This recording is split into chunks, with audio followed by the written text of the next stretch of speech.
smash that like button. Subscribe. We need some subbies. Come on, you can do it. Late night. Woo, good vibes.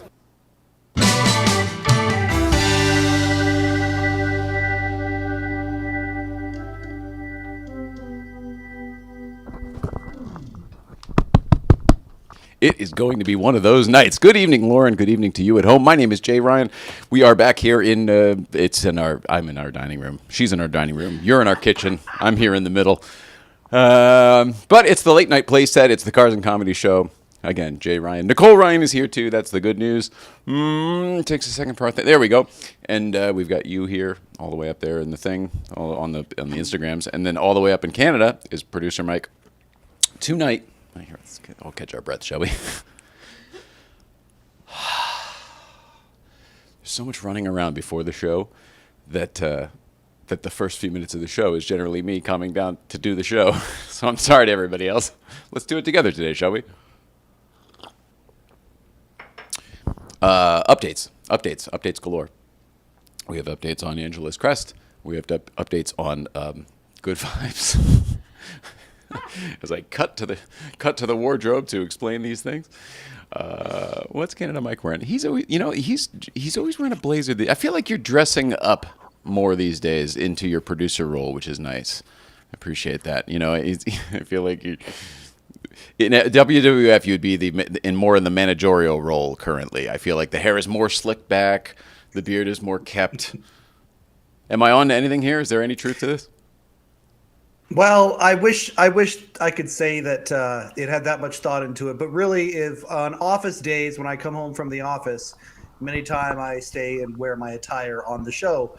And I've been having more office days lately. So, but I like what you said better.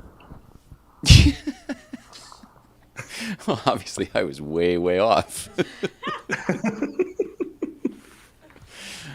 Clearly circumstantial. It has nothing to do with intent. But so updates, and we need to hear from you. Oh my gosh, I should have opened with this, for goodness sake. First car. I want to know what your first car was. A while ago, we were doing theme shows is not it. I hate to do theme shows is definitely not who I am. But having a subject that we talk about periodically throughout the evening as we interweave the rest of the Ryans and the It's Tonight show and the late night Playset and the blah, blah, blah of it all.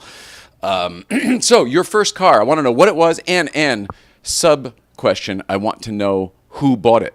Did you buy it yourself? Did your parents buy it? Did you win it? Whatever. I want to know how you got it and who paid for it and what it was. And we're going to be talking about that throughout the evening. So chime in if you're on YouTube or Facebook. Just chime in. It'll go straight to the desk, and I can see it. If you are watching us on Instagram, thank you for watching us on Instagram. And I would ask that you please do it here, and then Canada Mike will get it to me to the desk somehow, live. Here, look, for the Instagram audience, Nicole is much pretty. Really is. She is so much more palatable than me, and I'm very aware of it. So, without further ado, oh shit, I probably didn't need to come in. Without further ado, Will, take it away.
too.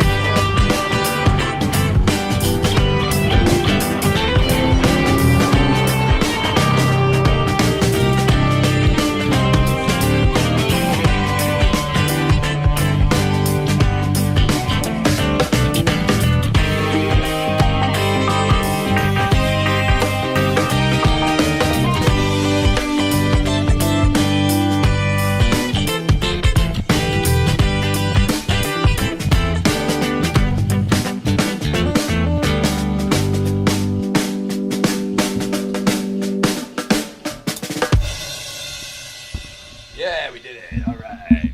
Just, yeah, we fucking did it. Yeah. Holy moly. Welcome back, everybody. Or to you at home, at least, at the very least. Maybe not everybody, but at least to you. Welcome back to you. So there we go. All right. Everything seems to be working. Wow, that one came in fast. What the hell happened? Good evening. Tuesday, March 21st, 2023 is the date. 321-223. Tomorrow will be 322-223. Right? Yeah. Tomorrow will be 322-223. 232. Fucking Jesus. 1342s. 13. Tomorrow. But today, oh God, no, wasting everyone's time. I'm sorry. It is 5:10 in the PM, and my name is Jay Ryan. This is Nicole Ryan to our right. We've got Mike Chisholm up there in Canada producing the whole damn thing, and nobody over there. That's okay. It's good. We weren't expecting anyone to be there. If someone was there, that would be really weird. And Patrick Brass, 69 VW Bus, was his first car. Family car given to the older sis, then the bro, then me finally at 16. So very cool. The family hand-me-down was a 69 Bus. Cool stuff, Patrick Brass. Way to open strong. Boom. Like I said, updates galore, one of which I always say we'll talk about things in a little bit, and then I start talking about them, and then we talk about them now. So I may as well just say we'll bring our buddy Canada Mike up in here. We'll do this properly and say that, actually, maybe, Mike, maybe you're the more official guy that should make this announcement. But our friends from the Hello Deli are having a situation that changes soon. Tell people what I'm blathering about. So Rupert G., many of you would probably remember him from all of his appearance on Late Show with David Letterman. Sponsor of the Letterman podcast and Cars and Comedy. Go to hello-deli.com to get some Late Show with David Letterman swag. After 30-something years, he and May have decided to change things around a little bit, and they're going to sell the deli. And the Hello Deli has gone up for sale. It's pretty new. And it's pretty shocking to a lot of people. Really? But there's been some stuff that's been going on in both Rupert and May's life. Rupert just lost his mom, and life is changing a little bit. And as that's changing, those changes are creating ripples. And one of the ripples is they're going to hand off the Hello Deli to someone else. Yeah. So the official announcement is Rupert G. and May from the Hello Deli are retiring, at least from the Hello Deli business. Mm-hmm. It's a big deal. It's the end of an era. I was going to say that exact thing. Yeah. It's, in a weird way, it feels like a mini bit of like, oh, the Late Show's gone off the air even more. You know, like, oh, there were little snippets of it still around. I guess that happens throughout the years. And then little pieces just break off or whatever. I'm just happy for him and for them. I feel like he's deserved it. That guy is a hard worker who has worked hard for a very, very long time. If he's able to do other things and wants to, I support it.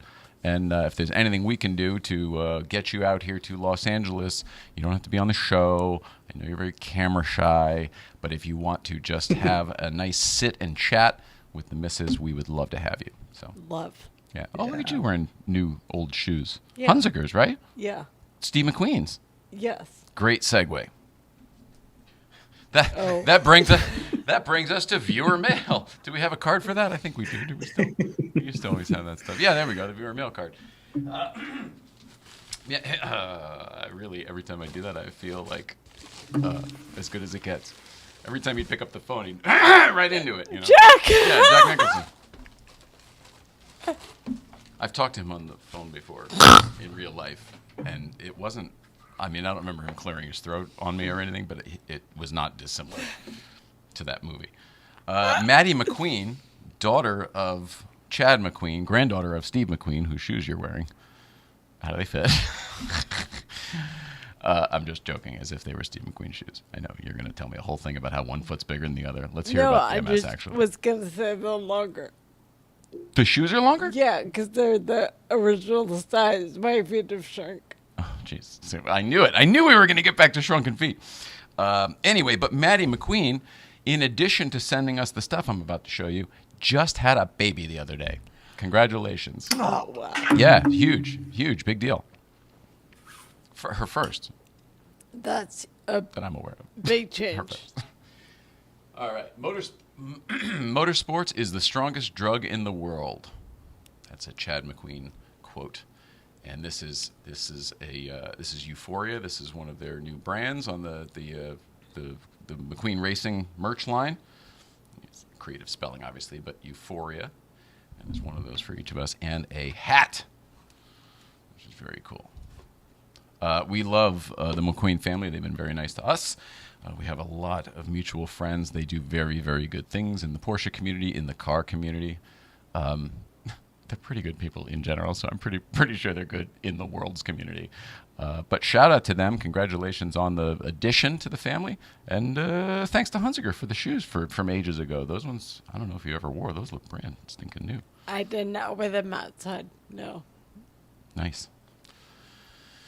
So, yeah, we're just moving right along. I've had great times with that family. When I've seen, I forget if I've Chad. seen Chad. Oh yeah. Yeah, every It's time so in the old funny. days when you used to walk and all that stuff, we somehow would always get saddled up next to them, whether it was because of Hunziker or I guess because of No, I don't know, because we knew Chad before Hunziker. Anyway, I don't know, but you guys always used to just. I think he probably could feel your energy and you his, and maybe you guys just magnetized together, and then it was always kind of positive, just like a Maybe good that's vibe. it. I love that guy. And Karate Kid. We've got some more first cars on the Instagram. Oh, what are they? Well, grand impression, Ford Pinto. Dad passed away, so I inherited it. It was actually a very fun car. Yeah, Ford Pinto. That's wild. I inherited a car from my dad. I guess anybody who has a parent who dies gets a. I mean, if they have a car like you, it's probably not that. It's probably pretty common. Probably, yeah. I bet that's how it's supposed to go. No, not your first car. That means your parents dead before you're 16. When they pass, Right, a car, but not the first car usually. yes. Yeah, okay. Technically, mine was my second anyway. Oh well, I guess we'll just open with it. So, since I'm sitting here and I have this microphone, I'll just tell you about mine. It was a Honda Accord hatchback, 1987, had 100 and something thousand miles on it, and I passed it every day driving to work at Channel 12 because I needed a car at that point because I was driving my mother to work every day, and then I was taking her car to my work every day because they were in the same town. Everything with me is complicated. So I dropped my mother off. I didn't even have a license at first when we were doing this little fucking thing. And I would drop her off at work, and then I'd take the Audi. And then, so at some point, she's like, well, this is fine for a couple of days. But, like, what about when I want to go to lunch or whatever? Because then I'd pick her up at the end of the day, and then I'd go to school. Because remember, I was doing night school at night. And then she'd drop me. I'd drive myself to the school. She'd get out, get in the driver's seat. She'd drive home. And then later at night, my dad would pick me up and then whatever. Very complicated. Also, I could go play TV when I was a kid. But on the way to work, I used to see this car that was in the right price range, because I wasn't buying my first car. I was incredibly lucky, but it was like under $2,000. I think it might have been $1,500, something like that. I feel like, and my dad bought it for me, and it was a manual Honda Accord hatchback DX. Nothing. Came with nothing. Whoever had it before me put a pop-up. Great idea. Put a pop-up glass sunroof that totally leaked. No air conditioning. didn't have a radio, but we put one in, or they did before, and maybe they did before. I can't remember. Somehow there was a radio. But roll-up windows, no air conditioning. I mean, it was like, I was so happy to have it. What was your first car? The Saturn. Saturn SL. Yeah, 1. SL1, probably. Whatever I had. Yeah. Well, because it wasn't manual. It was automatic, right? Yes. Yeah, so it had to be the SL1. Because you still had the gray bumpers. Didn't have body. Gray? Yeah, it didn't have body-colored bumpers. You had the gold Saturn, and the bumpers weren't I gold. thought they were black, yeah. Yeah, there you go. My okay, mom so, got go it ahead. for me. I wanted a neon, but she got that for me when I turned 16-ish. Why did you want the neon? Was it based just on looks alone, or did somebody have one that you liked? Commercials. Say hi to neon. That Say hello to neon. got Hi. me. Made that little It noise. just seemed happy. They and were. I was happy then. They put the face back up. The neon was the new Beetle before the new Beetle came out. And it had the round lights, and it had the little humps in the head, and it just had that personality, and it had kind of a shape to it. I know a lot of people who bought, in fact, I think that one had, was it the, I know the, somebody can help me here. The VW or the neon had the rose, god damn it, daisy pedal hubcaps, wheels. Do you remember that? I don't think, yeah, I do, but I don't think it was the Neon. It Neon. makes more sense with the hippie car, yeah. I think I can remember see it on both, seeing it though. on the Volkswagen. I mean, because that even came with a little flower holder on the dash. I had a friend that bought one, and I remember her having that. With those wheels? Yeah. Yeah. I feel like it was a convertible option. It just feels like craziness. Okay. So Stromberg, was it Stromberg? Who had Stromberg? Was it Stromberg who had the hand-me-down? Pinto? Yeah, yeah. Grand Impression. I think that's Stromberg. Cool. What else? Well, yes. Continuing the theme of the show, bump draft. My first car was an Audi. Was an Audi 90 Quattro. Can you imagine that being your first car? Oh my God. Whose is that? With the cold weather pack, my mom bought it so I could drive to Montreal in the winter. Joke's on them. I didn't get into McGill and ended up at Louisiana instead with an Audi Quattro. Well done. Whose is this? That's bump_draft. Oh, wow. Bump draft. That's freaking ridiculous, man. That's so cool. We also had a bunch of Audis in the family because the mom, my mom, the mom in the family, the amount of blocks I still have on this woman is crazy. The amount of things I still have to like protect myself is crazy. Holy moly. My mother drove Audis exclusively for a while because after her divorce, she had shit cars. She had like a Dodge Omni that she was not a hand-me-down from her dad, that she bought from her dad. Remember the Dodge Omni? But then she bought at a used car lot once, an Audi 1979, but it was like fire engine red, like a deep, beautiful red, not dark red. It was a bright red, but it wasn't orangey. It was beautiful red, like a fire truck. And it was a 79 Audi 5000S Quattro. No, it wasn't a Quattro. Fuel injected, though. It had all the badge on the back. Fuel injection. Anyway, power windows, moon roof, whatever they called it back then. All of the options, because it was a fucking 10-year-old car, right? But she bought it. And in her own terms, it changed her life because she bought this car and then she started whatever. So she fell in love with Audi. Long story short, she fucking fell in love with Audi. Why am I telling you every single story? Doesn't matter. No, none of these details matter. But then for years and years, we were Audi. So it went from a 5000S to the 4000S next, a couple years later. And then she got a 1990, the Audi 90, when it came out in 1990. Everyone following along. And that one was awesome. Pearl white. And that was the first stick shift one. The other ones were automatics. And this was the first manual. It's a big deal. Oh, it was such a cool car. Pearl white with, get this, blue interior. But it was so blue. It was so dark blue that it was almost black. Like it had to be really sunny for you to tell that it was actually blue. Velour. Everybody got that? Not leather. Velour. Which at the time was like, where'd you get this? It was ridiculous. Nowadays, it would be so desirable because they all had leather or pleather or whatever.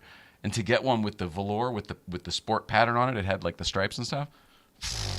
Anyway, she didn't care about any of that stuff. It had wood grain everywhere, ridiculous. But manual, and it had the gauges down at the bottom, and it was the first like car that I thought was cool. I was like, holy shit, she got a cool car. I can't believe she got a cool car. Anyway, that was awesome. And then I got her in a 90 Quattro after that, and then I think there was a pearl white A4, and then there was a blue A4. She had a lot of Audis. The last few I ended up buying for her, not financially, but like going in and doing and she appreciated that. Oh man, this really is the J Therapy show. We should just change it. All right, so back to Mike and the bump draft. Bump draft. I mean, I feel like you might win so far with an Audi Quattro as being not only your first car, but doing that run in it. It's pretty epic for a kid, I think.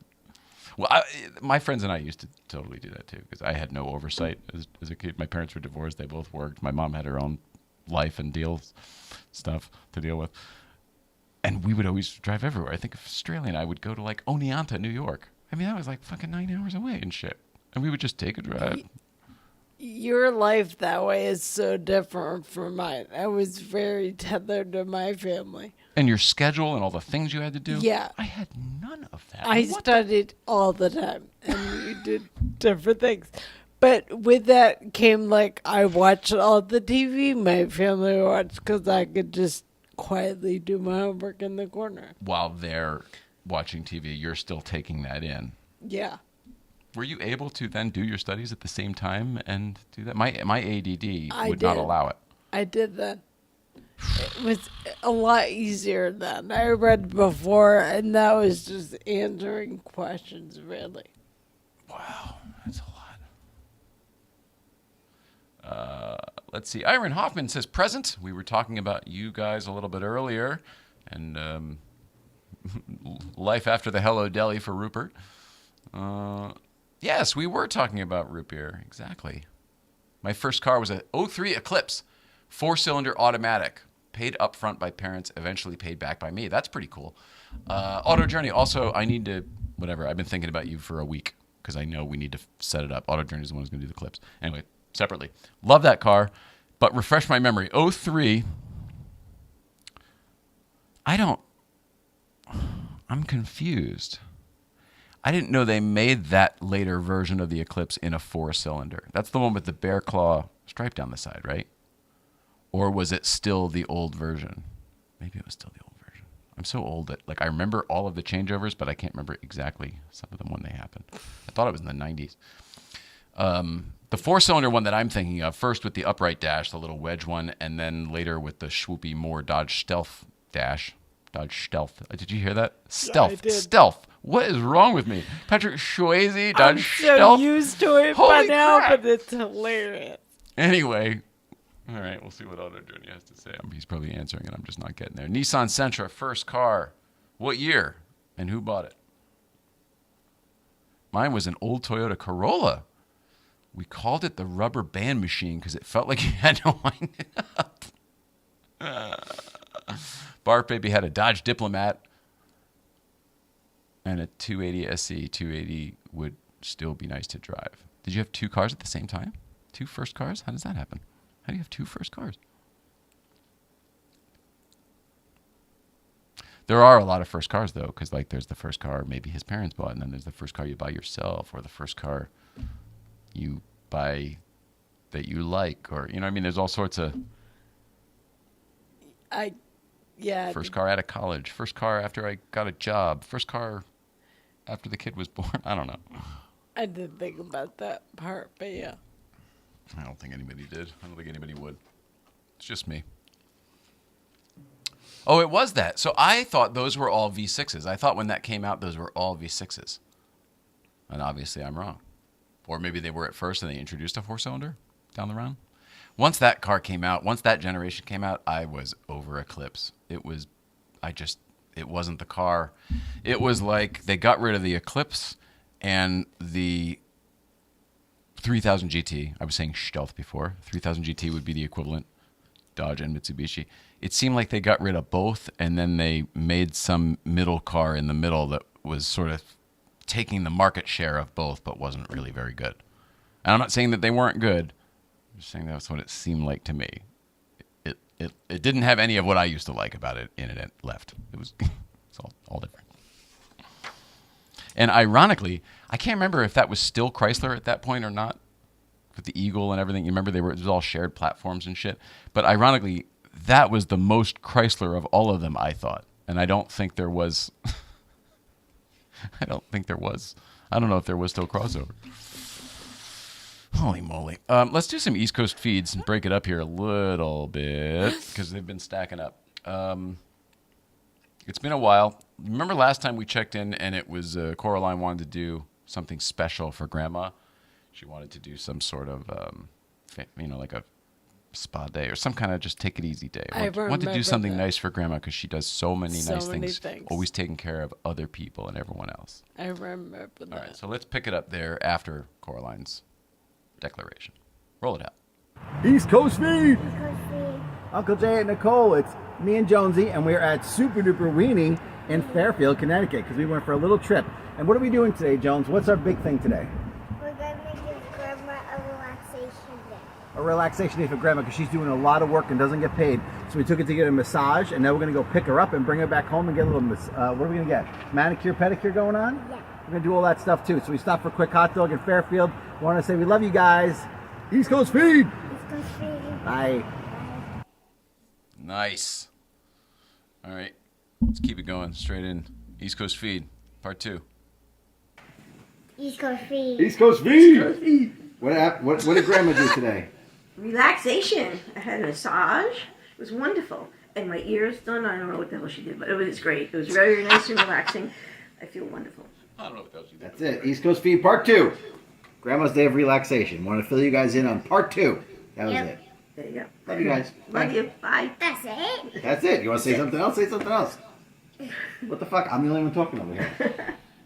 You good? All right. Bye, guys. Bye, guys. Bye.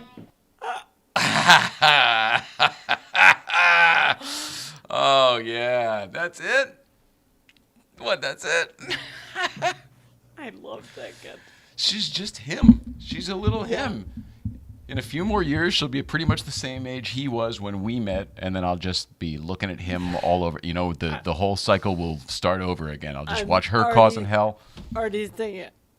Yeah, me too, totally. The personality is already there, defined, Oh, yeah. focused in.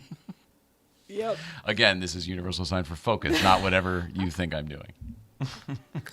Focus. Oh, gosh. The East Coast. Oh, you know what? There's one more, though. Hang on. There's one more. Mike, hang on. There's one more. By the way, you have some banana, is it straw nana? Whatever the banana stuff is. You still have some of this if you want it. It sounds like I've done it, but if you want some, you can I'll have have some. more, thanks. Strawberry. It's not written on it. Then, You don't remember from the other day? Well, no. Okay.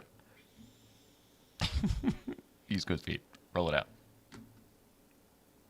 Good morning, Mr. and Mrs. Ryan. Just a nice Saturday here at BMW. I put the Porsches in the background because that's the subject of our tale today. Quick East Coast feed coming to you, obviously, from BMW. And this morning, we were delivering a $200,000 Porsche. I don't know what kind it was. Just forgive me because, I'm not down with the whole thing. But anyway, here we go. Notice behind me, this door. You can see it too well, but there's definitely broken glass. Oh, right. Because and I say they quote genius, I am showing you broken door. Do you know why? Because he's not a genius. So there's a genius. He was going to deliver the car to a client who was signing the paperwork in the F&I office at the time. And then while he went to go bring the car out of the garage door here, the car was in gear.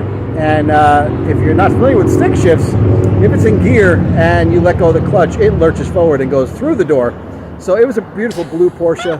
It's somewhere hidden in the lot right now because I'm sure they don't want to let the client see it. But they did have to give them the bad news while they were buying the car that their car now smashed through a door. And they probably won't want it. I don't know. I just thought it was funny. I thought you'd enjoy that little Porsche humor from BMW on a random Saturday because I love working weekends.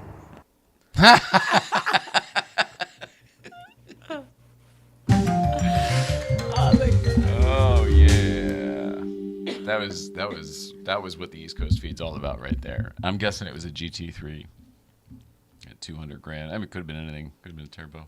No, it can't be a turbo. If it was manual, could have been touring though. GT3 touring. Man, that sucks. That sucks. Let's see. There's a couple more in here. There was let's see. Oh, it was 83 from my mother. I think that was the Nissan Sentra. I drove them a few months apart. I gotcha. One probably died. Los Angeles Living's first car was a Fiat Ritmo. Hey, wait a second. I'm over here. What is he doing? What is this? Morning radio? Hang on. I'm going down the list right now. What are you doing? All right, let's hear yours first. Go ahead. I'm sorry. I thought there was a lull, and I thought I would be able to fill it because there's no story. Los Angeles Living's first car was a Fiat Ritmo. What's that? A Fiat Ritmo? I have no idea. I was going to ask you. But I don't know. All right, we'll have time to do some research, I suppose.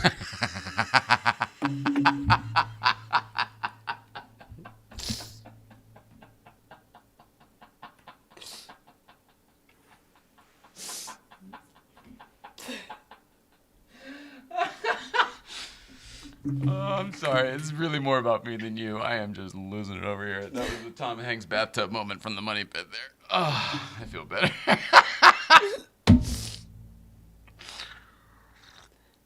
Well, here, I'll fill some time with these other ones then.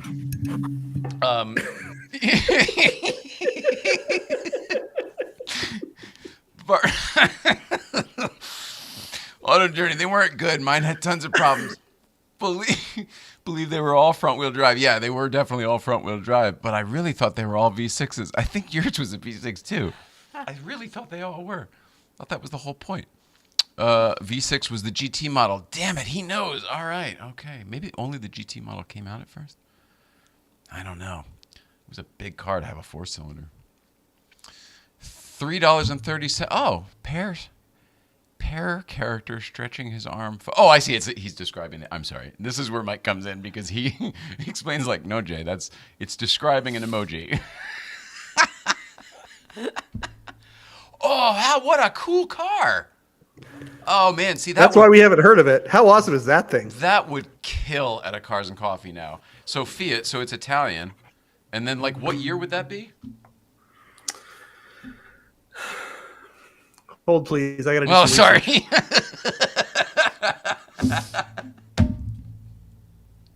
78. Oh, it's so good. Oh. I have totally let go of it. No one else noticed.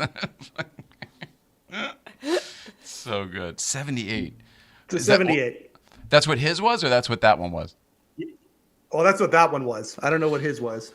I wonder what the run on that car was, because it looks pretty cool, but I don't recall ever hearing of it. So it might be like a little one-hit wonder.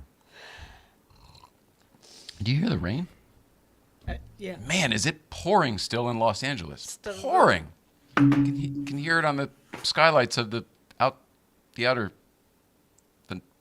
outside the studio. They're called windows. We're in our house. We're here. We're at home.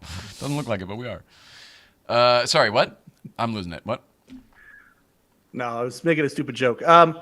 But Bump Drift said admits yes, very very spoiled with that Audi, but did not get along very well in New Orleans. It stuck out in New Orleans, he said. Oh wow, Bump Draft.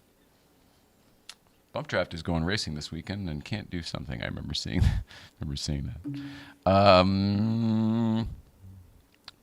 Canada Mike, I probably asked you this before, but what was your first car?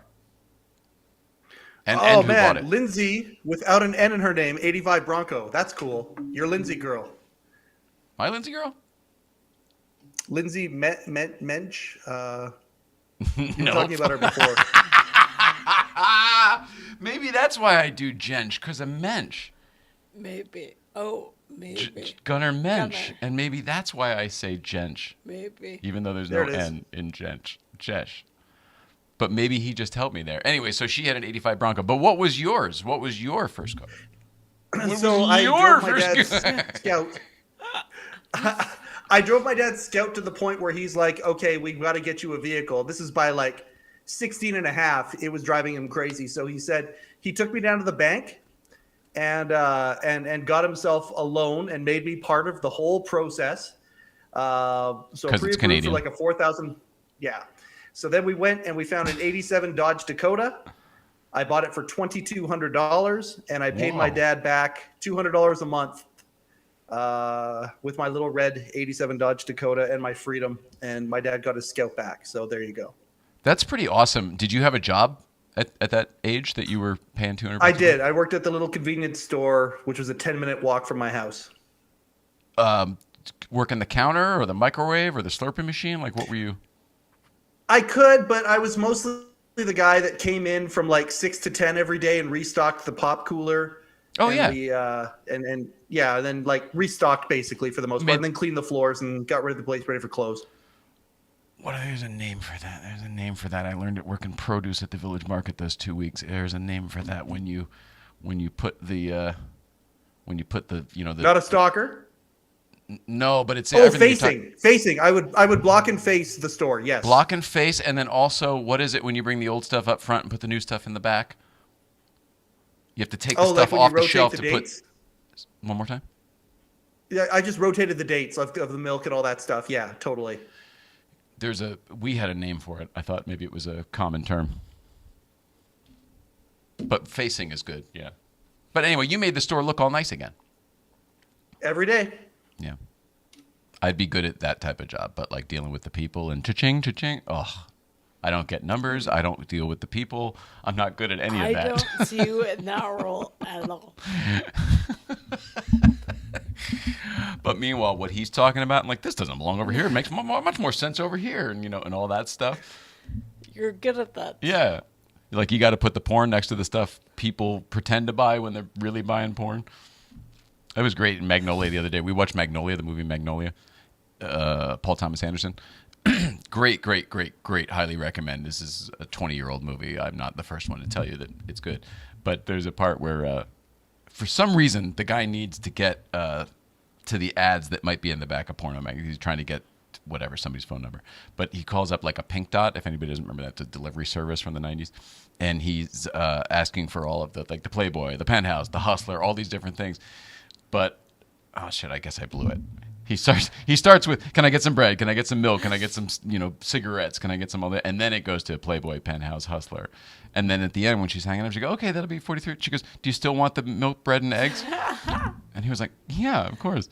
But in real life, that brought up a very interesting thing. I bet people totally do that. Bill and that normal stuff all the time. Yes! And then what kind of crazy impulse buy could you put over next to the porn to make it easier for them? Although the porn was always behind the counter, wasn't it? Yes. This is another, I'm not a dude. Never bought a porno magazine in my entire life. I don't know where any I ever saw came from. I really can't tell you that. But I never bought a porno magazine in my entire life. It's totally true. I don't fit in the guy mold. I really don't. So many things I didn't do. That one I'm kind of happy about, I guess. And all the other gross boy stuff I never did. Ugh, boys are so gross. That's one thing I'm grateful to that woman. That mother, what I call her before? The mother, that mother? The mother. Their mother? Somebody's mother. I don't know. Whatever she put on me, I definitely don't relate to the boy stuff. I don't get it. I get it only because I had a brother. You're way more into the boy stuff than I am. Or used to be. I'm like that more than you are, but I don't like it. I just know it from my family. Oh. Slowly shitting up the stuff that I don't like. Yeah, but you still like hockey and stuff, right? Professional hockey? Yes, but there's different ways of doing things. But you can make your point, or I'm just asking a few questions here, if you don't mind. You still like it, though, right? If it's on TV, like you enjoy watching it, or no? Not just a random game. If I know it's someone playing, yes. All right. Well, then maybe you don't like hockey. Maybe you just like supporting your friends. Nothing wrong with that. I'm saying maybe you're right. Maybe I am wrong. Not the first time. I feel like I'm more drawn to the people, for sure. Porsche Life Imperative couldn't have said it. Oh, hilarious! Sorry, this is all different. It's Los Angeles living again, but it's. I thought it was pertaining to this. It's pertaining to his post, which you, of course, have no idea about.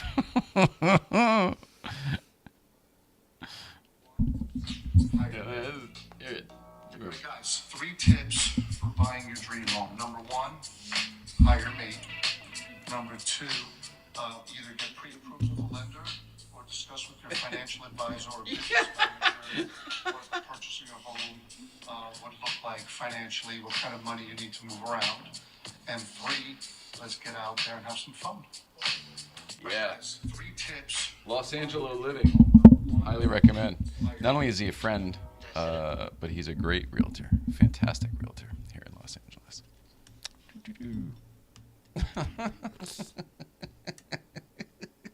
We are fucking shit off the rails tonight. I hope nobody minds. I don't care at all. Usually it's me who cares, nobody else, so figure we'll fight. I figure, oh, God dang it. We'll do a little of this.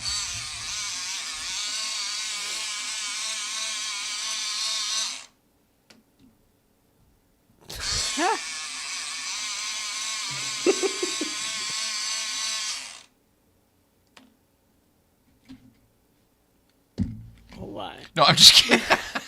Hey, we do have some other people here. Let's see. My very first car was a 68 Camaro. I totaled it in less than 1 week. Oh, please join the chat and tell us that story. Holy moly. 68 Camaro is a very cool car. We actually have a friend who has one. But totaled it in less than a week. They've had theirs for years. Even here in Los Angeles. I'm wondering, though, if that's somebody else. I'm thinking somebody hit you. For some reason, I just got a feeling that like you got T-boned or rear-ended or something. Irene Hoffman doesn't seem like the type. I had friends in high school that, oh yeah, sure, you have this car for a week because you wrapped it around a telephone pole. The fucking, just too much gas. She doesn't strike me as that type of person. Also, I don't know which 68 Camaro you had, but it may not have had much power. Good So point. it might have been a V6. Who knows? Let's see. Sundays. Man, I haven't talked about Sundays in a while, but La Café de la Plage. Merci. They are awesome, and we have a great time there. I don't know why I'm telling you that at all, other than we went the other day, and a guy showed up. Insk. I think his name was Insk. He had sent me a message previously, and he's in town. He's Turkish, but he's in town from the East Coast of this country. Connecticut, actually. My hometown, specifically, as a matter of fact, coincidentally. And anyway, he joined us, and none of us knew who he was, and we all had a great time together. So I just want to say thanks to Insk from Turkey/Wilton, Connecticut. Nice to meet you. He was very into cool things, and he had very inquisitive, pointed questions of things he wanted to know and know more about. And I like people like that. I like people who... I don't like an agenda when you come with an agenda, because generally, whatever. I don't really like that. But when you bring something to the table, it's nice. He was interesting. Definitely. He also wasn't too much. Yeah. That's true. I'm sensitive to too much because I know myself I can often be too much. I'm either too much or not enough. That's my MO. Viewer mail, I told you about Maddie McQueen. Congratulations. That is a major deal. Major deal. East Coast feeds. Did we do all three? We did all three. Yes. I really am quite out of it. Don't mind, though. Hope everyone else is okay with it. The weather is freaky. It's weird. I've been in and out today, and it's just weird. It sounds weird to hear rain. Yeah, I did all the house cleaning and stuff, like all that stuff. It was all clean now, but every time I went outside, it was cold and not clean. It felt very East Coast, and I guess I feel a little bit like I'm on vacation. Nothing about the climate living here is what it's been for the last 20 years. Yeah, I got thrown off earlier when I heard rain from the bathrooms together. trippy. How are you feeling? Weak and whatever. Week and whatever. Trying to be positive. Just horrible. But Shitty lately, right? yeah. Yeah. Like really extra shitty and getting worse. Yes. S- I feel weak and heavy, and that's a horrible combination because it wears me out I would imagine, yeah. just to lift my foot. Yeah. But, I mean, you mean even lift it just on the floor? Because it's not like less people think you're walking around and stuff. I mean, this is just crawling on like the a floor. foot. And I have to tell my right hand specifically because they're crisscross sometimes. So it takes forever. I noticed that you are neurologically or cognitively speaking, like you are answering the opposite answer more than you used to. I am. Well, yeah, and we talk. I mean, well, I don't know why you're pretending to be surprised now, unless you're really surprised, and then I'm always surprised by me because what comes out is not always what's in my head. yeah, I can't imagine what that's like. I think we all probably have a version of that, but yours is just like the worst all the time, like someone else's worst day all the time. Yes, and I think I'm fine. So I act like me, which is not always nice and patient. And I tend to barrel through, even though I said the wrong thing that I didn't mean.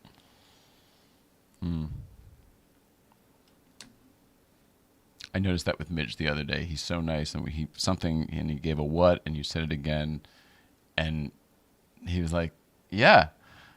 And then I asked what you asked again, because I knew he didn't get it. The rest of the table knew. And he was like, "Oh, no." And it was very similar to you, but I think it was because the question you were asking was the opposite, and or he just couldn't understand it. Either way, I notice it more and more, and I don't know if you notice it more and more, or if it gets frustrating, or if there's anything anybody can do to help. I mean, I don't know. Everybody wants to help you and or do something nice for you, or just, lighten your load, and it seems that there's less and less anyone can do these days. I appreciate that, and I'm finding that problems that I'm looking at have to do with timing, and I think things are out loud and sometimes they're not. So I remember that moment, but Oh, it wasn't a problem or anything. I noted it. It's another one of those things where I think I'm clear and loud, and I'm not. Is it because in here it sounds like? Do you still have an inner dialogue with yourself? All the time. Is your inner dialogue old Nicole? Yeah. Very chatty. I can't even imagine what that's like, because you can't have new Nicole can't get a word in edgewise with old, because you were so constant and tons of energy and thoughts and. Yeah, I have to tell her to be quiet all the time so I can think and try to sleep. That's crazy. That's a terrible. I meant that. That's something. Wow. Well, that must be incredibly frustrating to have an inner dialogue with somebody who won't let you get a word in edgewise. Yeah. And but do you have control over old Nicole in your head? No, not initially. I have to be patient. I'm learning, but I slow down. And she's just very chatty and loud. But I remember. But I can relate. Sometimes I know what she's saying, so I get it and follow along, but it's annoying. What's the difference? Some days when you have the energy to do it, is that what it is? And then you can, and then some days you don't, and what's the qualifier there that makes it happen or not happen?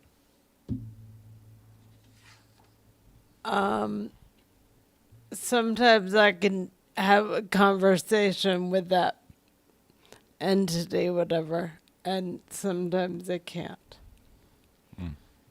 and I just get talked at, which is my biggest pet peeve. From your own head. Yeah.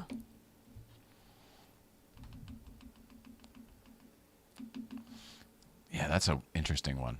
Like, I would love to have a real, not an armchair therapist, a real, I mean, like a Freud fucker sitting in that seat to undo some of that, because I mean that's like an impossible situation, and there's got to be some way for you to win. It's not fair that it should be impossible for you. I mean, what you're describing is so impossible. I'm like, well, maybe that's what MS is. I mean, like, what? We're looking everywhere, right? We're looking literally everywhere for every crossed wire. It all takes up a lot of energy to have the thoughts and weigh them out, true or not, and try to control my body. Something I think of. Do you have faith in your thought? Do you have confidence and faith in your thoughts? I mean, I don't know. Some of them now. Before it was all garbage.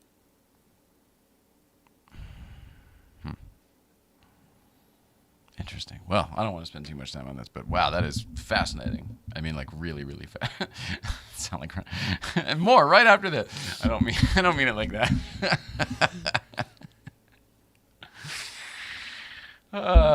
Go back to the online here. Let's see. We got that. Sorry. Let's see. Love the sharpening. My dad was in the car business. I ran right into the car in front of me. It had power.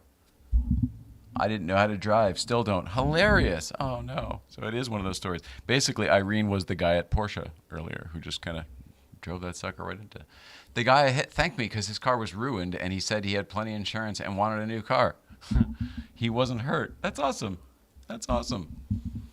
That's why I was relegated to the rubber band car with no power. Dad should have given me a car with that power. Don't ask me what kind of car the Camaro was, because I don't know. I love you, Nicole.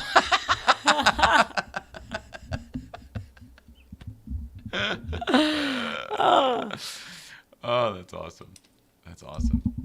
Yeah, I guess I was just trying to say that, like, it seems like the more you do to make your MS better, the worse you get. And it feels like it's been that way since the day you got MS. And I hate to say that in front of people. It's kind of the name of the game. Like, you have to spend money to make money, so to speak. It's like, for my way of being, like, I have to know what's going on before I address anything now. There was a lot of things overlooked, I think, before that made me worse. So it's my obligation and duty and desire to do things right. And sometimes it's hard as shit. Yeah. Whatever. If it was easy, everyone would do it. Which part? All of it. I wouldn't wish it on anyone. It doesn't make any sense. So I'm glad I know how things are set up sometimes up here.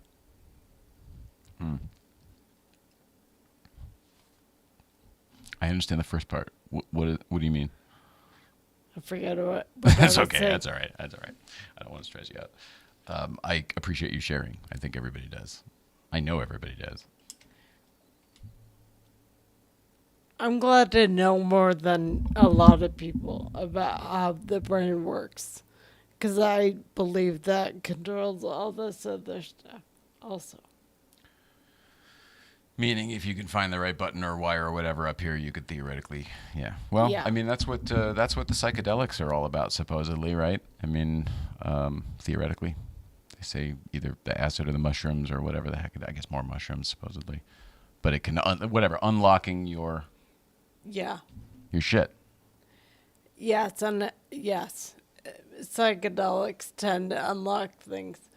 And I was very reliant, I found, on muscle memory, which is not thought, but another layer that went away today.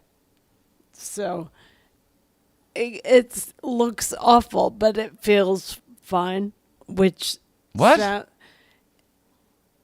it looks like it's wrong, but it feels like it's how it's supposed to be. What?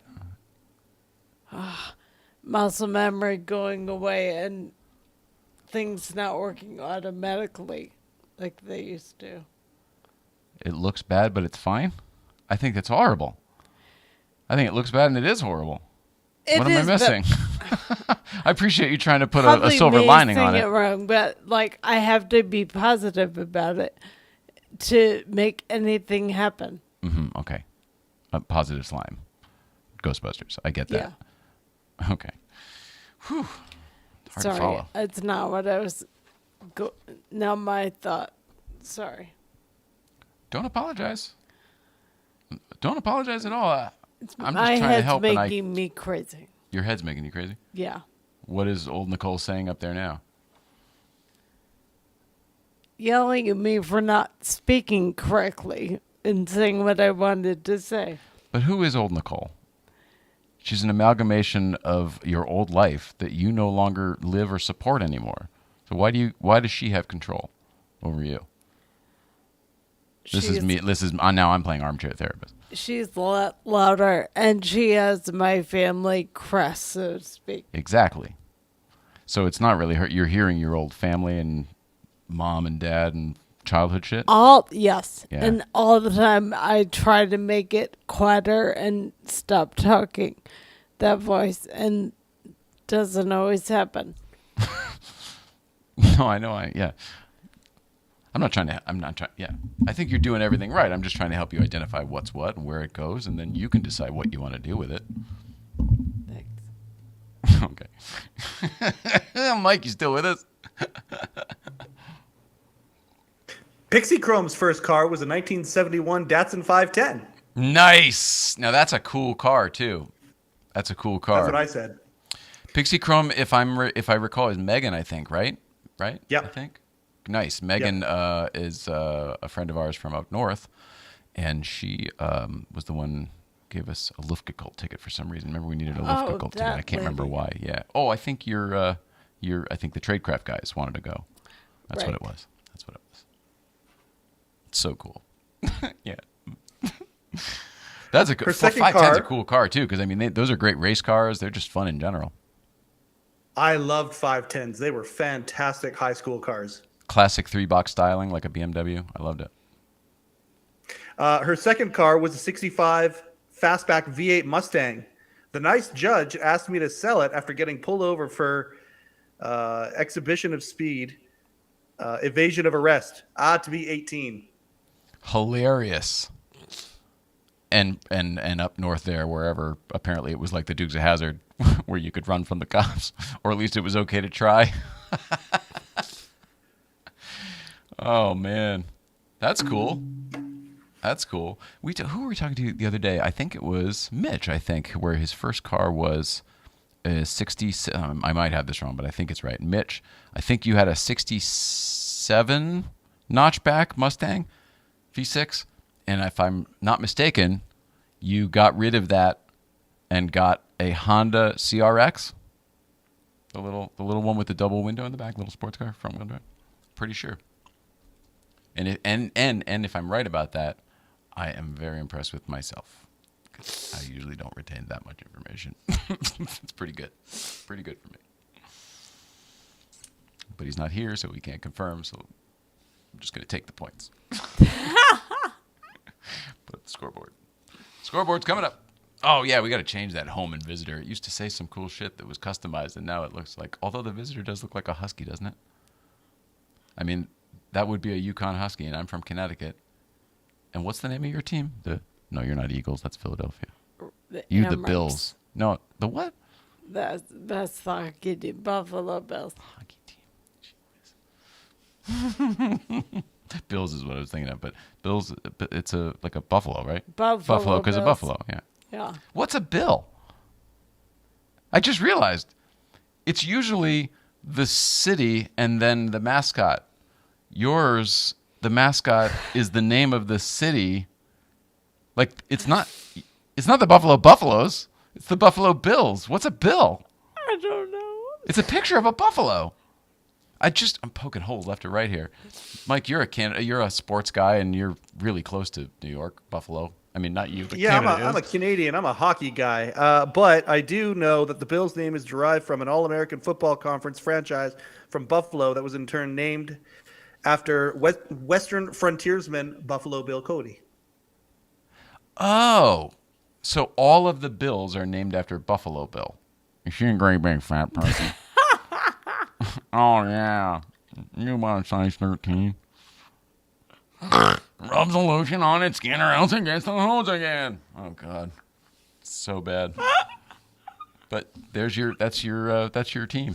Didn't they just win the Super Bowl or they were up for it or something? No, that's not true. Since I've known you, I think they did well or They've something. been up a lot. We lose all the time. I don't think I'd ever really heard of or about them until I was with you. I mean, I probably was aware that they existed, but like Kaz was such a Giants person, he was the sports influence in my life, that all I ever heard was "Go Blue."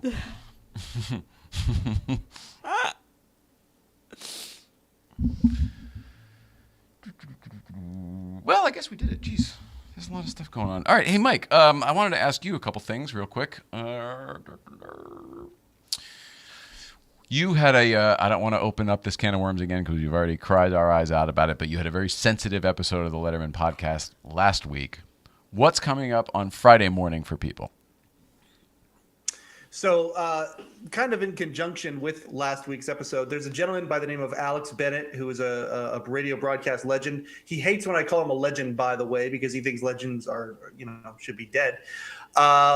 But he was very, very good friends with Rick Sheckman. He has a whole bunch of Letterman stories going all the way back to when he was really big in New York, and Robert Morton sold him a cable package, came door to door and came to his place and knew who he was, and that's when their relationship began. So Alex Bennett has Bob come on, Morton used to sell Letterman cable podcast. door to door?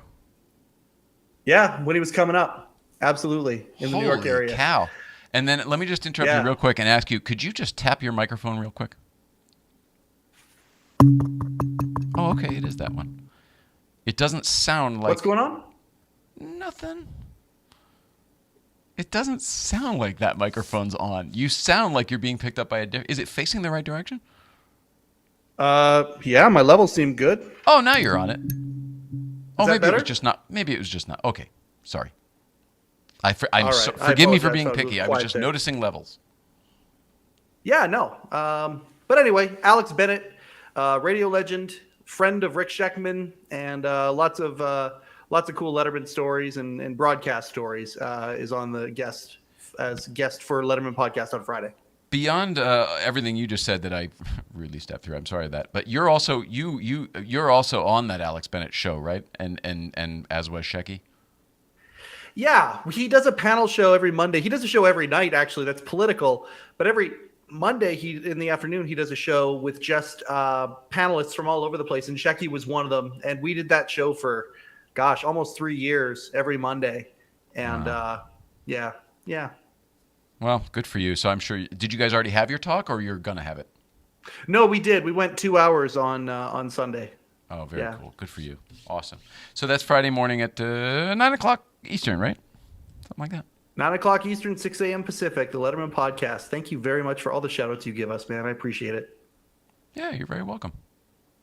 I figure if history is any guide, at some point here, a real show will be offered, and it will be offered to you first, because this is just like you're like Jay Leno on the old Letterman show. Like, oh, come on, get our buddy into the whole thing here. And then at some point, he skips the line. If history is any guide, I think that's... I don't know what to say about that, but it all sounds terribly exciting. I didn't mean it exactly how it came out. It sort of was a thought happening in real time, but the pieces, I stand by it. I hope it's not true, but I stand by it. I hope if there's a real show to be had, I hope we get it, and then you can have this show, which is what I always thought should have happened with the Letterman thing. It's weird. It's weird. I maintain that whole thing worked out exactly how it was supposed to. I think it worked out better how it was supposed to. I don't think Dave having the Tonight Show. I think if Dave got the Tonight Show, it probably would have gone similar to the Conan thing. I think not exactly the same, but some version of it. NBC was really, really weaselly back then. But I've always thought, and it made sense that to me that Dave would get the Tonight Show, and then Jay Leno gets the late night show, the 12:30 spot to make a whatever out of.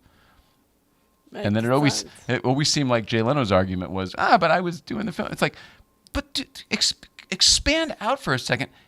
Dave used to do that job, and then he got 12:30. That's the precedent that's been set. Right. Whatever. I could go on and on. I hope to have Jay Leno back here, by the way. I don't know how soon. I don't know how soon that'll be because, as you recall, whatever. He's a busy man. But I hope to have him back, and more to come on that. We'll do business real quick and then Show think the about closing. scoreboard. Say it again. I said, show the scoreboard. Oh. It was an inside joke from a comment that Jay made on a Facebook post. It was a scoreboard related one. Anyway. Jay Leno? Yeah. No, you made a post earlier, or you made a comment on a Facebook post that made me laugh out loud, like beyond laugh out loud. And it was Jay Leno versus the steam car, and it was a scoreboard related joke. I now know what you're talking about, but you, God damn it. He posted yesterday a sports question, and it was something to the effect of, does anyone know the score in the Flames game? And my response was, Steam Car 1, Jay Leno 0. I saw that. because Flames. Now, whatever. It's obviously a sports team. I don't get the reference, but whatever the fuck, that was my answer. But now he's referring to me in the third person because he said, it's a thing Jay... all right. So we had, visitors here the other day, right, Mike? We had visitors here the other day. And when those visitors were behind me, we took a photograph that we all posted. And the visitor over here goes, that'll be nice. Jay will like that. And I turned around as the visitors were coming back around from behind the desk. And I looked at like what? And she, the visitor, said, she goes, that is your name, isn't it, Jay? And I was like, oh, yeah, but you are. Okay. I thought you were talking but it was weird because it was third person. Like, I'm right here. Why would you? Jay's really going to appreciate that? He sure will. I don't. So then I brought up Jay Leno, and I thought, Jesus, I thought you were talking about Jay Leno. And she was like, why would I be talking about Jay Leno? I said, I don't know, because he's been here and he's right up the street, and I don't know. I just thought maybe. And then it began a conversation about Jay Leno's been here, and oh my God, man, I dropped something. My tongue. But the third person name thing seems to be a theme lately. I don't know what I've done. Jimmy likes Elaine.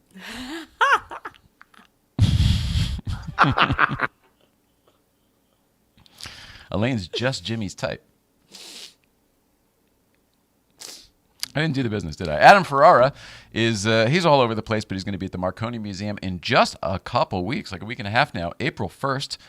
Tickets are on eventbrite.com/Marconi. Check it out. We'll be there. Who's that? That was Bubba the Love Sponge. Check it out. Bubba the Love Sponge. He's another radio personality if no one knows what I'm talking about. The Motoring Club Late Night Playset 5th anniversary party, and it'll be an Autoimmunity Foundation fundraiser, and it'll be a TV taping 4/15/2023. That's April 15th, 2023 at the Motoring Club. That's a Saturday evening. Hello Deli is your only source for officially licensed Late Show with David Letterman merchandise, at least for now. I don't imagine the new people will carry on that. I feel like that was bequeathed to Rupert and not the deli. So maybe that's Rupert's plan. Get the side gig going, start selling the Letterman podcast and the Late Night Playset merchandise from his apartment. He'll get an Etsy store, right? Can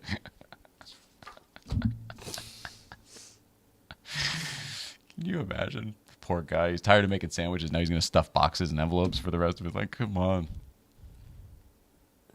Although he's such a supporter and he's so appreciative of the whole thing, I bet he would do that to pay it forward for Dave for the rest of his life. I bet. Because he's just that guy. Yeah, I bet. Dual Shift GVBC merchandise and lifestyle gear is available at Dual Shift, DUEL Shift, at AOL.com. No, at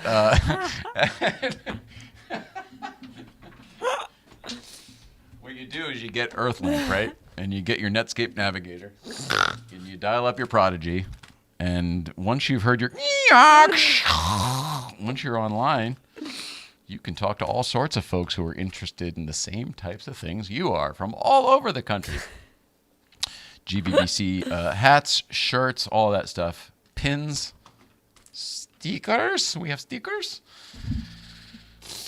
And all of the other stuff. Dual shift. Also, lastly, Byron Bowers, our friend. Byron Bowers is all over the place, but his special called Spiritual N-Word is on Hulu, and he's also playing all around Hollywood, usually at the Comedy Store. Speaking of comedy and comedy stores to see comedy, did you know that Joe Rogan's Austin joint is open?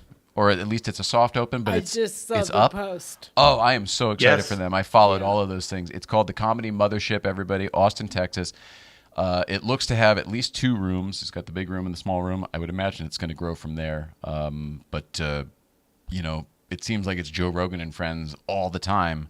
And he's got a lot of great, funny friends. Yeah. So I know that if I get down there, I am definitely going to roll through the Comedy Mothership. I love the alien theme. Love everything. Everything's very on brand now. The podcast, the Comedy Mothership. Did you notice that the new studio's got UFO stuff all over the place? I've seen he's talked about it on his Bill Maher's talked about it. Bill Maher has. Yeah. Well, it's great. I'm really happy for him. I mean, it seemed like a good idea. I didn't think he was going to do it this way. I thought he'd build something instead of whatever. Looks very cool. Look forward to checking it out. The Tony Hinchcliffe thing was there, that Kill Tony or Hate Tony or whatever that thing was, and they brought the band and everything, and it looked like it was. Oh, I would have loved to have seen the show. I bet it was great. Yeah. Insk, Turkey, Wilton, Connecticut. We did that. Probably saying Insk wrong, but it's been a long journey from Milan to Minsk. Rochelle. Anybody? Know what I'm talking about? No? Nobody here's a Seinfeld fan? I've heard it. That was Bette Midler singing Rochelle from Seinfeld. And as far as I know, Rochelle is a fake musical. It's fake. I didn't know. I mean, it could be real. I have no idea. Maybe it is real. I know that here's where it gets weird. I know that there was a movie called Rochelle. This is so bizarre. Years and years ago, 70s or 80s. And it was definitely produced by Paul Newman, maybe even directed. But Joanne Woodward's in it. And it was filmed in Bethel, Connecticut at a place where I used to go for after. It was the Y building way back when I went there. But it was a school before that. And it was probably a school during this movie. But I was watching this movie because it was like, oh, filmed in Connecticut. And I downloaded Paul Newman. I'm like, oh, great. And I'm watching it and I'm like, that's when you go there every single day and and then you look at details and me, then I go to the maps and the old pictures and the whole bit. And can't be the same thing because it was not a musical. It was a very heavy movie, not the feel good hit of the season. Do you know, Mike? Do you know if Rochelle was a real musical or oh, sorry, I don't mean to interrupt if you're doing. That sounds like no, that's okay. Pixie Chrome just bought a badge. Who did? Pixie Chrome just bought a badge. So I was just thanking her. Thanks. Do you happen to know if Rochelle was a real musical or not? No, I'm going to find out right now, though.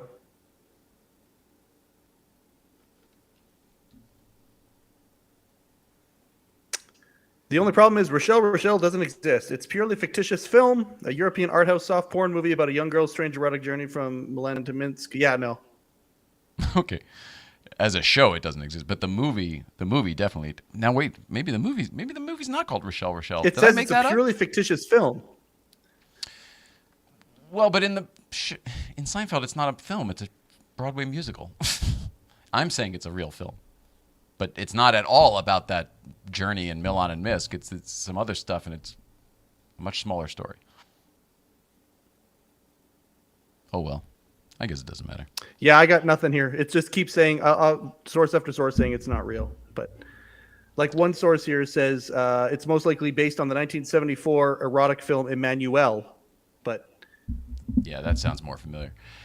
Dave, and this is Tiny on the radio chiming in earlier when I was talking about the Tonight Show and all of that. Dave and NBC Brass would have clashed so much it wouldn't have worked. I tend to feel the same way. somehow Dave made a success where they didn't used to have one at 12:30, and therefore he was allowed to do whatever he wanted with it for a long time. And whenever the network got involved, he would kind of like he had the megaphone, so he's the one telling the public. I don't know. It was just Dave found his way into some very unique scenarios that don't exist in this business, not before or after him. It's very interesting. He started all the franchises. You know, everyone else who gets late night or late show or whatever now, they're just filling a seat. But they didn't used to exist. There weren't successful shows in those time periods. Tom Snyder was not considered a success, which is why they gave David Letterman that shot. But late night was a show that was created, and then late show there was nothing. I think it was a late movie. Pat Sajak and a few other tries before that, but there wasn't anything. And I hate to be like the guy who's said, "Hey, go watch Late Shift," and Dave owned Dave and Worldwide Pants. They owned the late show, the 11:30 show. That's like, I mean, it happened a few times here and there in the old days, but you had to be a powerhouse. That is unheard of nowadays. It does not. Network owns your show because they need to make the money off of it. Yeah. Forever. I got schooled on that when I made out schedules. That was very clear. Positioning. Yeah. Huge.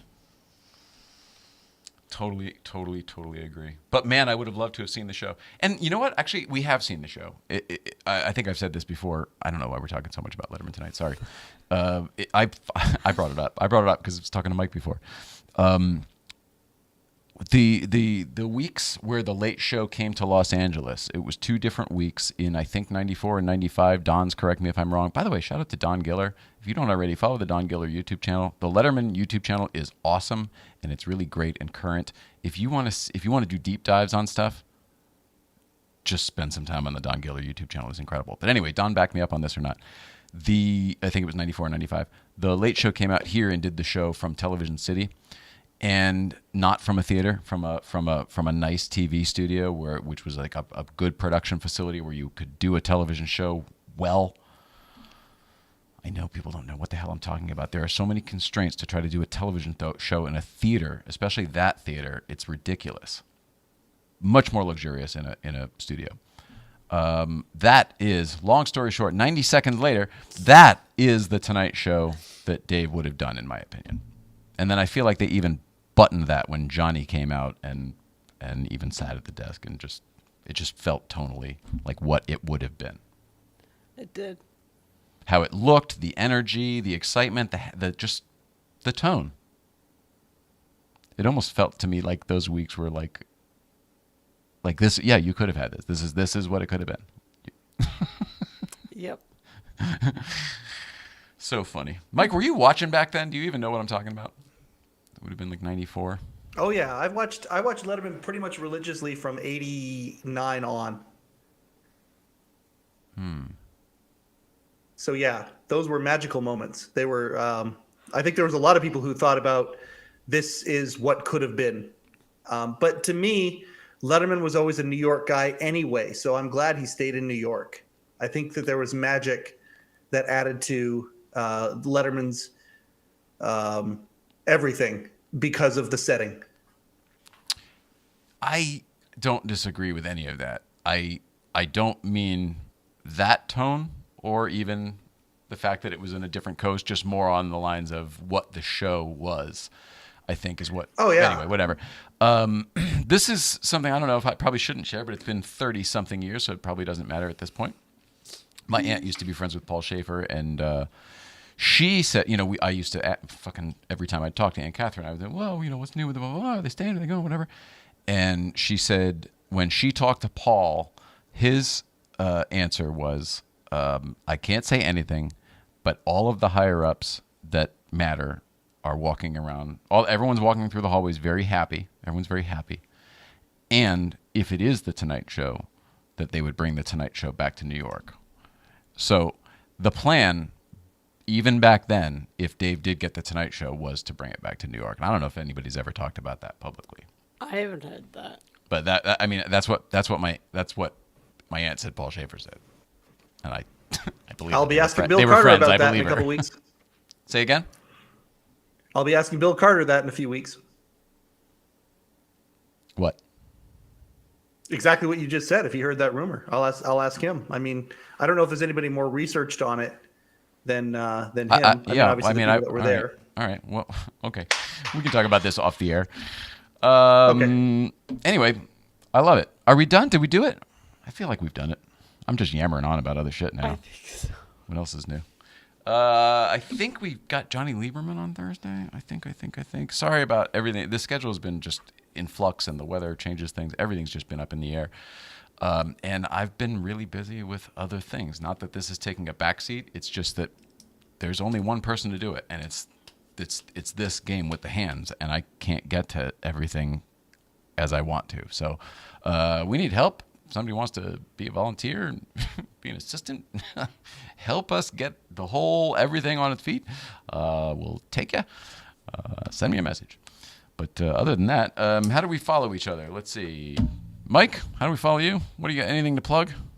Run it down. Yeah, you can look up the Letterman podcast. That'd be a good place to start. Love it. Oh, all right. And any plugs or anything? Watch and listen to the Letterman podcast as well as Cars and Comedy. That's it. All right, good. I'm not trying to put pressure on you. I apologize. All right. New Life of Old Nicole, Porsche Life 111. It's all Cars and Comedy. We're in the late night Playset. I think that's everything. Support the Hello Deli, blah, blah, blah, blah, blah. Back on Thursday, Johnny Lieberman. Tomorrow, Nicole's getting a haircut, right? Is that happening tomorrow? Yeah. Supposed to, yeah. Autoimmunity Foundation. Thank you. God damn it. He's so good. Thank you. We know you have many options for your viewing entertainment. Thank you for choosing Cars and Comedy Show here in the Late Night Playset. Late Night LNP is brought to you by the Autoimmunity Foundation. AIF is supported by financial contributions from viewers like you. Please consider supporting today. Autoimmunityfoundation.org. Autoimmunityfoundation.org. Autoimmunityfoundation.org. Thank you, Mike, for that. All right, I guess that's it. We love everybody.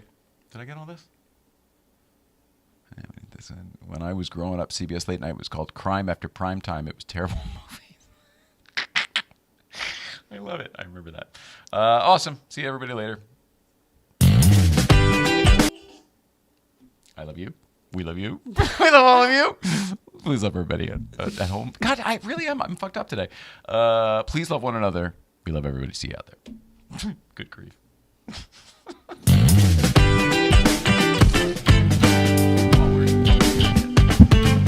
Love you guys.